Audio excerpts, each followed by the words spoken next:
Hey, Regan, this is Trevor Gross from CUTigers.com. You had a nice night on Saturday night with the sack, and then you also almost had a forced fumble. As a guy who started football late, was that just like the perfect culmination of all your hard work and development? I think it's a good start. I think I've been grinding for a long time, and it was a good start for a first game. I'm nowhere where I want to be just yet, and continue to put in the work, and we'll see what we do next week.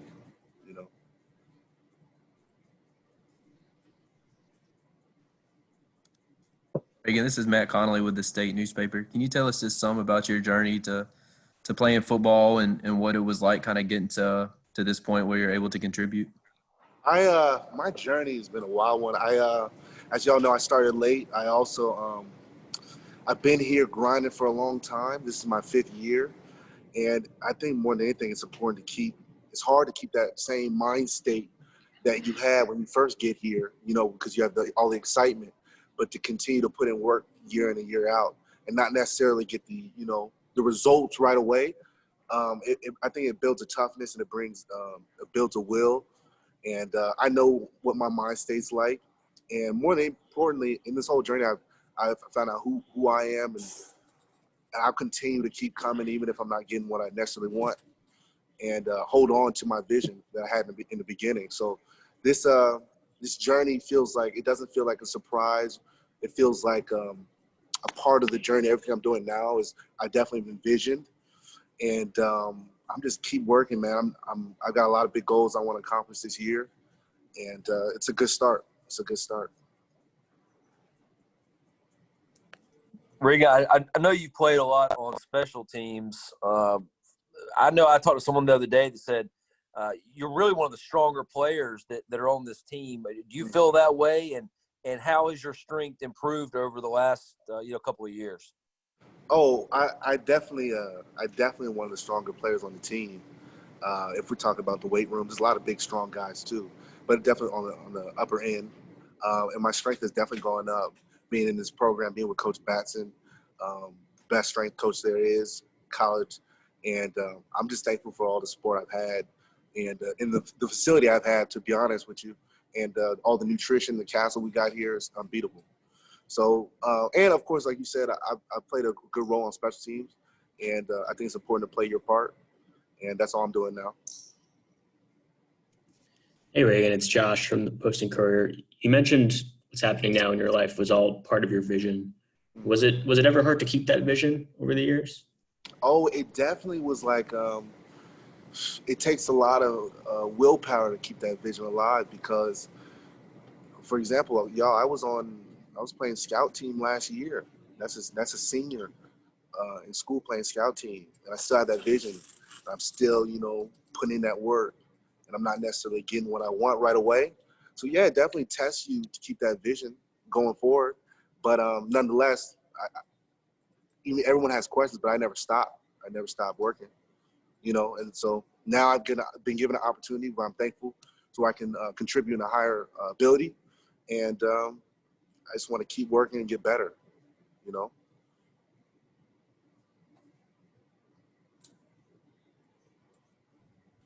Anybody with anything else for Regan?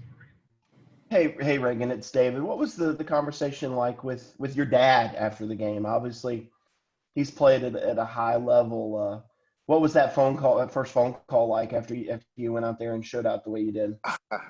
Oh, my man, my dad's a real hype dude. He's full of emotion. He's very happy for me. He knows the work I've been putting in, and my dad's always just supported me whatever I do. He really didn't care if it's football, whether it's if I was into doing whatever. It doesn't matter. He's a great dad, so he was hyped. A lot of energy, and just was telling me things I could work on as well. And we talked about it's on the beginning. I want to correct some things, but it was a good first game getting into it, and it's a long season. So, but yeah, my dad's one of the biggest in my corner. My whole family is. If I'm not mistaken, you guys were on a trip and you just decided to drop in and check out the Clemson campus. Well, yeah, my dad and my mom were dropping my sister off at a camp, like a girls' camp. I believe it was like in Brevard, North Carolina. So they stopped here they drove by. And my dad saw camp and basically was like, it was like, man, I've never seen football like coached like this, and the love and the passion in it. It was like, I think it was a high school or kids camp, and they were like, "Oh, Reagan, do you want to go?" So that's how they stumbled upon it. I'm just very happy that they did. And now you're one of the ambassadors for the Paw Journey, and you're so fully invested in the program. I mean, when you first opened up that car door way back then, could you have ever foreseen national championship rings, ACC championship rings, Paw Journey, trip overseas, all the stuff you've been able to do, including riding elephants? Including riding elephants. I'm gonna be honest with you, absolutely not. I had a very football oriented vision. I didn't know much about Paul Journey. I legit am so thankful for Paul Journey. Everything. That's probably one of my favorite things about Clemson is everything else, not just the football, is that it supports its athletes in business, in cultural experiences, and just to grow as a man. And I'm so thankful to be an ambassador of Paul Journey. And wow, football is amazing, but that's now as I've come Clemson, I realize that's not even the best part about it. It's everything surrounding that. And that's what is so amazing to play for this program. Regan, what was it like growing up in football and having your dad playing football? What are some memories you have from that? So my dad is a funny character. It's funny. Football is not really talked about a lot in my household, like growing up. No one was like trying to make us play football. In fact, they weren't letting us play football. My parents for a very long time, and so I do remember going to the locker rooms, but like it's so funny. Like I didn't really go to games or anything like that. It's just like my dad would handle business and come back, and yeah. So football was like it wasn't huge in my house. I wouldn't say we're big, even though we all play sports. And my brother plays at Michigan. We weren't a big like sport football household when my dad got home.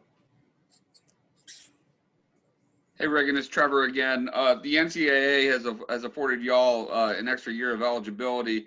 Have you thought about that much, given consideration to just having that in your back pocket in case you want to stick around and further your development as a player?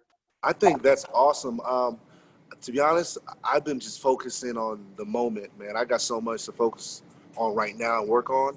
I haven't really thought that far. I'm thankful for that opportunity, and we'll see where we're at when we get there at that time.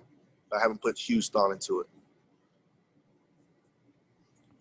Hey Reagan, this is Grace Rayner from The Athletic. You mentioned that you got a late start. Just when did you start playing football? How late was it? So I was going to start, I think like I was 15, 16, and then what ended up happening is we started, and then the homeschooling. My parents didn't really. I don't know if you guys know I was homeschooled. They didn't really know all the rulings and everything, such and such. So I didn't play anymore. I just went back to rugby, and which I've been playing, and I played hockey growing up too. So it was just another sport. So I was happy. I enjoyed it. But in back of my head, I did want to continue to play football. It's crazy that my parents just happened to drive by the camp, and that opportunity came up. And it's really like I don't even know how I got even noticed at that camp. I'll be honest with you. It's so funny. Like I just think it was destined, and I'm thankful that I got the opportunity, for sure. When you do pick up the game so late in life, what is that transition like? What's that learning curve like? I think there's definitely a big learning curve because you got to understand the speed of the game, especially at Clemson, is pretty fast. But physicality wise and movement, I think it's very similar to like the sports I play, like rugby. And at the end of the day, you're tackling, you're have to have good hustle, you have to have good change of direction, stuff like that. So I'd say I'm more on the mental side of the biggest transition. Hey Reagan, this is Mark Whiteman from WYFF. You just mentioned your brother is at Michigan. I'm just curious what the conversations have been like between you two that you're getting to play right now, and it appears Big Ten is still in limbo, and now they're talking about maybe moving forward with the season. Just what have those conversations been like with you and him? Oh, my brother wants to play bad. So like you said, there's been conversations, been rumors, maybe they play.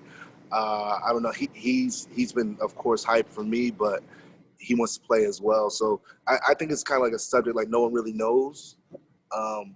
But I would love to see my brother play. Is it kind of puzzling to you that you guys have been able to get out there and the ACC's been able to start the season and the Big Ten said we just don't know if it's safe enough to play? I don't know if it's puzzling. I understand both sides. I'm thankful that our league and our team is being able to play. But I mean, like you said, there's different organizations. Everybody's got their own prerogative. Thanks.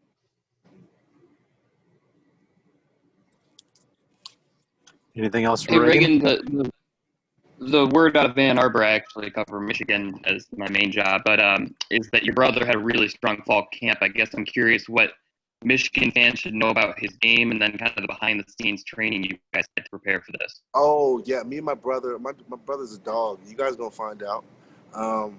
He's extremely talented, extremely twitchy, just growing into his body. I'd say he's more on the late developing end. He was a late developer, so now he's getting into his strength, and he's going to be a beast. I'm letting y'all know right now. He's got the mind state. He can flip a switch, and when it's his time to shine, he's going to. So, and my brother's work ethic has grown tremendously over the past few years, and especially this past. I know he was doing this thing at fall camp, and we had a great training session back in Florida before training period before we all went our separate ways.